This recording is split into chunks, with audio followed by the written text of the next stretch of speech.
Hello and welcome to the Craft Beer Corner.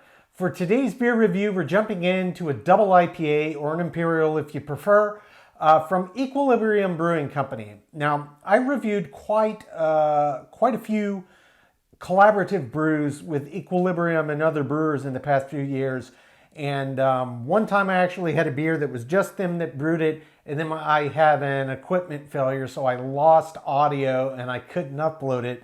So this is actually the first time I've had a beer that is just Equilibrium Brewing Company by itself. Their beers sell out very quickly, especially their IPAs. So as soon as I got the text message, this one was up in the Tavour app, I immediately jumped in and grabbed it. I've seen this one before. It sells out the same day. So I feel very fortunate to finally get to review not only just a standard Equilibrium beer, but also one of their IPAs, and a double at that. So this specific beer is called Energy Equals, and it clocks in at 8% ABV. Equilibrium Brewing Company is based in Middletown, New York. So label art, as the name might imply, and should be blatantly obvious as soon. I'm going to try to angle this a few different ways. It is Albert Einstein, of course. Energy equals, so E equals. And yeah, very cool design. Kind of a rainbow colored Albert Einstein kind of drawing. It looks really neat. I'm a big fan. So let's get this cracked. And we're about to jump in and see what all the fuss is about Equilibrium Brewing Company's IPAs. Very much looking forward to this. So we're going to get this poured right in our big all-purpose glass. All right, I'm going to give a little bit of agitation, give that head a chance to form, and then we're going to back off and be a little more gentle. Yeah, see, that's just well poured. I'm tooting my own horn here. That's just well poured. All right. Oh, wow. Big citrusy and fruit aromas coming off of this beer, and I'm a good 1.5 feet away from this, I can tell you that. Visually, that is exactly what I picture in my head when I think of an IPA. Absolutely looks prototypical. That's just the representative of IPA color. In terms of carbonation activity, obviously it formed a nice tight creamy head. I am sure that's in large part to the sheer volume of carbonation activity rushing up, the vast majority of which is super fine, super tight, tiny bubbles. So that's always going to help you in the cause of making a nice thick, rich, creamy head, and it did just that. So it looks fantastic. The head formed absolutely beautifully. That could have been pulled from a tap. Let's get right up over it for a full sniff. Oh, wow. Yeah. So when you get right up over the beer, what you got from 1.5 feet away really intensifies. Very citrusy. It smells like a mix of almost kind of every citrus you can name off the top of your head. Orange, lemon, lime, grapefruit. It's all in there. It smells very citrusy, almost like a punch bowl of citrus. There's also this underlying tropical fruit aroma to it as well. I was definitely getting mango off of this. Let's give it another sniff. Yeah, mango, a ton of citrus. There's even some underlying berry aromas. I did pick up some strawberry and some blueberry. I would not be surprised if they used Mosaic in their hop bill, if not just for dry hopping for aroma purposes or in the boil, but it smells absolutely fantastic. It looks amazing. The head formed beautifully. So far, we're off to a great start. Let's jump right in, see what this one's about.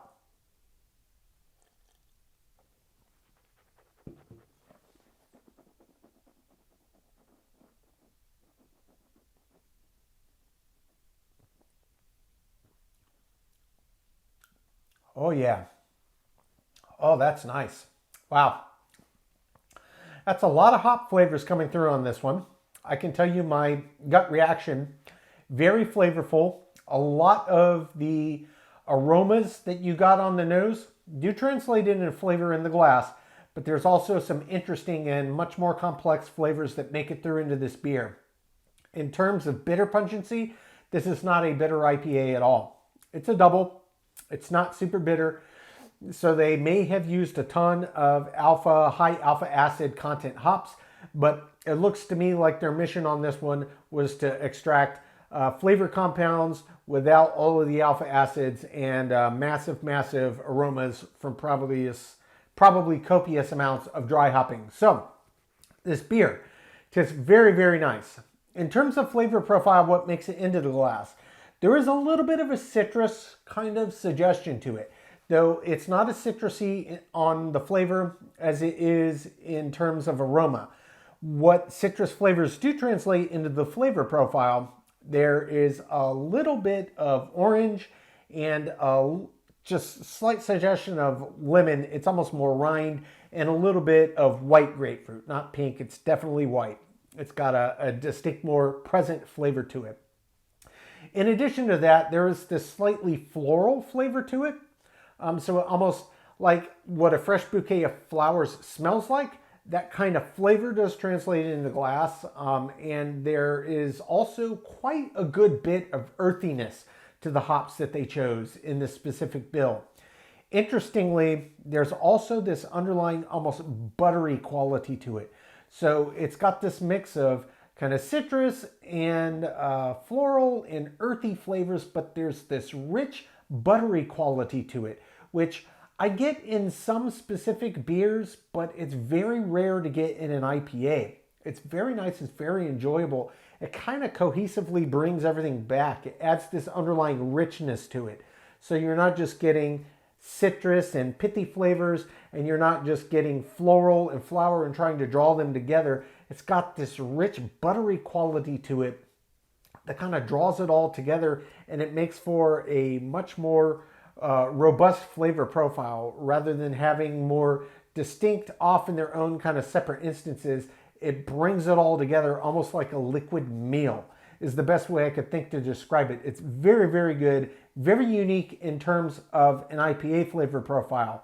Very, very nice. So before I get into here for my second sip, I can tell you I was paying astute attention to the mouthfeel of this beer. It feels very much like your classic IPA. There's a little bit of resistance, but not a ton. And this one is one that when you agitate around the pellet, it does get very silky, very creamy. So no real big surprises there. Let's jump back in for a second sip. Let these flavors intensify. See what I get on second sip, if I discover anything new. And we'll talk about the body, and we'll also explore this finish. Very nice beer.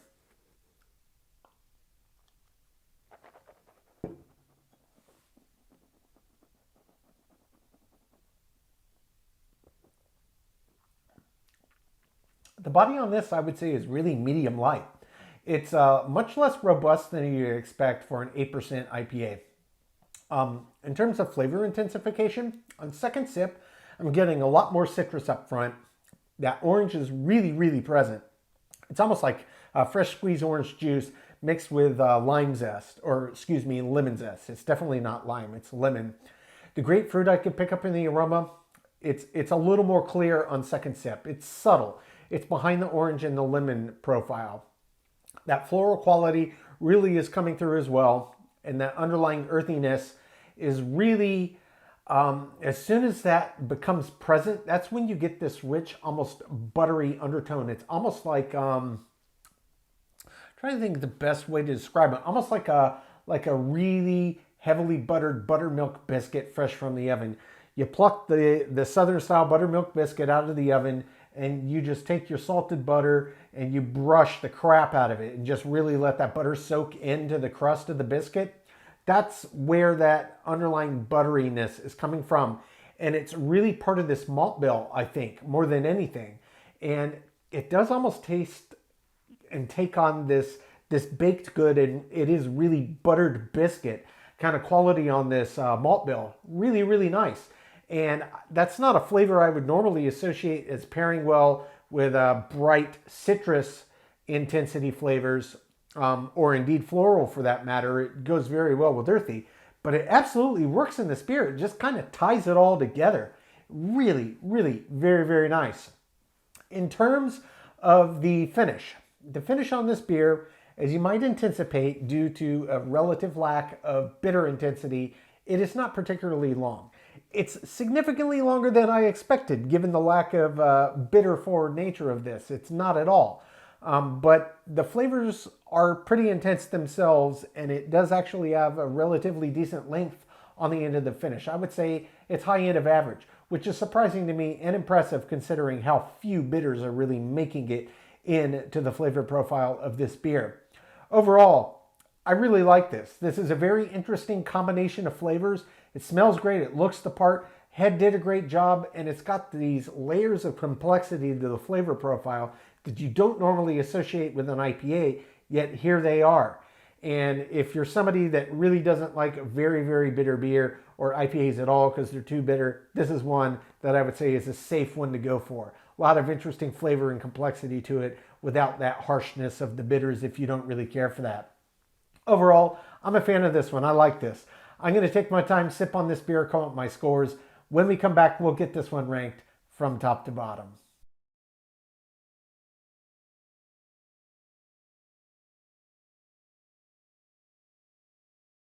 All right, now that we've gotten to enjoy this beer, we're going to get it ranked. So this was Equilibrium Brewing Company's Energy Equals, an Imperial IPA clocking in at 8% ABV. Equilibrium Brewing Company is based in Middletown, New York. So starting with the aroma. The aroma on this was quite pungent and it smelled absolutely amazing. A really nice mix of citrus and some floral, as well as some underlying kind of earthy notes that came through. And it was one of those that just was so packed full of aroma, you know, a good 1.5 to 2 feet away, you could smell it. Absolutely fantastic. The aroma gets a 10 out of 10. For the taste, I really enjoyed the taste on this beer. It had a lot of interesting layers of flavor, notably that kind of buttery sense to it, which was very much unexpected and not the norm in an IPA.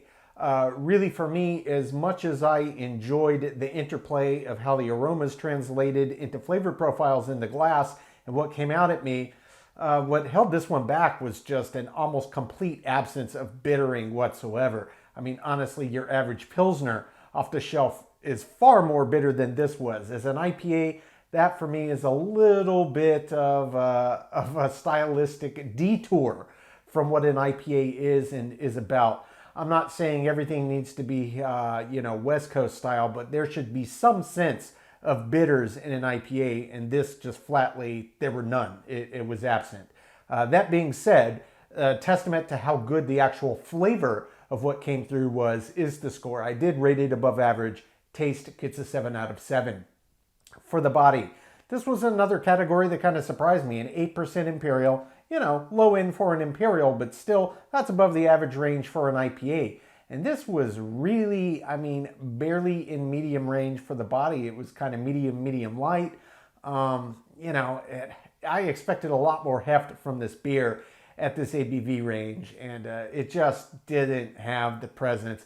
Overall, I said it was a low end of average. The body does get a 4 out of 10. For the mouthfeel, the mouthfeel on this one was a different story. It was very much your classic IPA, had the right amount of resistance. You could feel the carbonation, but it wasn't over the top. This was one, when you agitated it around the palate, it didn't feel flat at all. You could feel that resistance, got nice and creamy. Mouthfeel does get a perfect 10 out of 10. For the finish on this beer, considering the basically complete absence of any bitters at all, was surprisingly long. I was actually quite surprised by that. Normally an IPA without a lot of bitters, the finish is going to be a lot shorter than your average IPA. This was actually on the high end of average range, and that really just came down to pungency of the flavors that were involved. Overall, finish gets a 6 out of 10. For the head and retention, this one did a fantastic job. Nice creamy head, stuck around the whole time. Head and retention gets a perfect 10 out of 10. For the appearance, this was textbook IPA. Appearance gets a 10 out of 10. For the balance, overall, the actual flavor balance was nice. What they did with the hop flavoring agents, bitters aside, was really enjoyable, and it was multi-tiered, multifaceted, and I thought that it was balanced well with the malt bill. What really brought the score on the balance down was really just the absence of bitters. It's an IPA. IPAs have bitters. Bitters are obvious in the style. This is way too big of a detour. But again, I come back to everything else about it was just so well done that it did keep the score higher than it otherwise could have been. Balance overall gets average, 5 out of 10. Feeling in the intangible. Subjectively, I thought it was a good beer. There was a lot about this that I liked, especially a lot of these interesting flavors that you don't normally associate with an IPA. Also like the intricacy with how they developed and intermingled. But what held this back subjectively for me it's an IPA that's not bitter. So again, this subjectively could have been really, really bad, but what I did get in the beer was actually so well presented and tasted so good. Even subjectively for an IPA, I rated it higher than I otherwise would have. Feeling in the intangible I gave, high end of average, it gets a 6 out of 10. Finally is an example of the style. So there was a lot about this beer that I really, really liked that was very stylistically correct, and there were several aspects that really stylistically were not correct. In the grand scheme of things, it tasted very good. It looked nice, had the right mouthfeel, created a nice head. The body was lacking and the bitters were lacking. So those are two pretty big cornerstones of what makes an IPA that were absent. But again, I come back to everything else was so well put together with those two factors aside that frankly, the score could have been much, much lower otherwise. So, take it with a grain of salt. As it were, I gave the example of the style, high end of average. It gets a 6 out of 10, which brings the total score on Equilibrium Brewing Company's Energy Equals to a 74 out of 100. So, yeah, in the grand scheme of things, overall, it's an above average. For my own personal thoughts on this, is this one I would grab again? Not a chance. I don't drink non-bitter IPAs. What's the point? It's not really stylistically accurate. But do I think that this beer serves a purpose on the shelf? Absolutely. There are a lot of people that like many, many aspects of IPAs, such as their higher ABV, their ability to take all of these interesting aroma and flavor compounds from the hops that aren't necessarily bitters and make a very distinctly different tasting beer compared to most other styles, but you don't like the bitters, then this is one for you, for sure. This was not a bitter beer by any stretch of the imagination. So if bitter beers put you off, but you otherwise like the aromas and flavors of an IPA, that's who I think this is for. If you're a hop head, I would pass on this one. I mean, drink it if you want to just experience, come up with your own opinion, but it's not one I would recommend to an IPA hophead at all. Folks, that's today's review. As always, I do sincerely appreciate you tuning in today. Please don't forget to like, comment, and subscribe. And if you want to stay in the loop when our videos go live to YouTube, just turn on your notifications, click that bell icon. It is right next to the subscribe button. Until next time, keep it beer, keep it craft. We'll see you on the next one. Cheers.